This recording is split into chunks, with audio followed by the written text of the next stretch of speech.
Bob Corker, among other Republicans who met with folks from the White House to talk about fiscal issues, has said that the time is near to decide whether the fall is going to be about trying to get a big deal or trying to do sort of a smaller fix at the sequester or something, on a sort of chipping away at the nation's fiscal issues.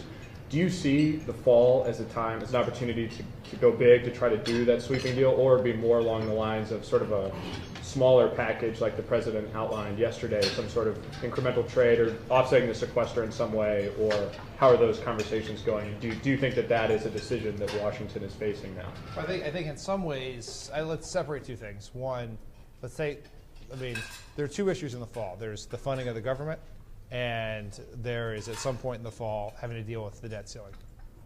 On the second one, the debt ceiling, that is simply something that Congress is going to have to do. The president's not going to negotiate over it. The days of debt ceiling brinksmanship are over. So put that aside. Now, any time is a good time for a big deal, a small deal, to help economic growth, to create jobs, to deal with their deficits, and that's going to depend in large part on Republican willingness to compromise.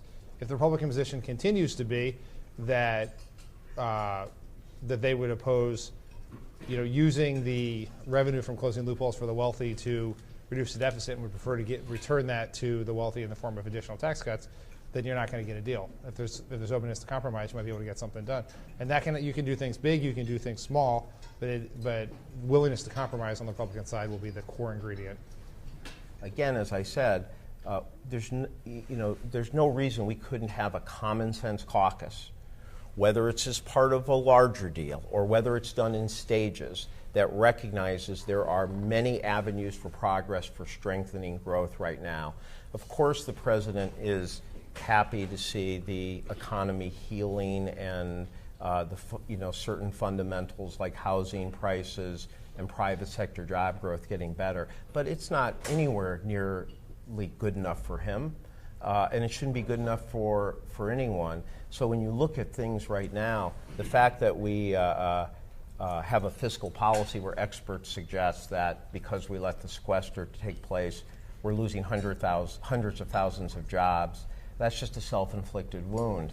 If you were to remove that self-inflicted wound, and then you were to start doing some of the positive things like the president laid out yesterday, where you would combine infrastructure and efforts to close skill gaps and manufacturing together with a more sensible pro-growth business tax reform, there's no reason that we as an economy couldn't be growing over 3% now, and we could be bringing more jobs and bringing unemployment rate down. And we just really need a caucus of common sense that is willing to look for these grand bargains, either a pro-growth grand bargain on a larger fiscal package or other pro-growth packages for middle-class jobs, as the president put forward yesterday.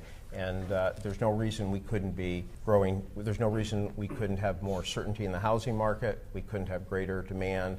And I also think I also really strongly believe that if a package like the president put forward yesterday were to pass, it not only would lead to more growth and more demand, I think it would have a confidence impact that we as Washington were working together in a constructive way that was clearly designed to grow the economy, strengthen productivity, strengthen middle-class jobs.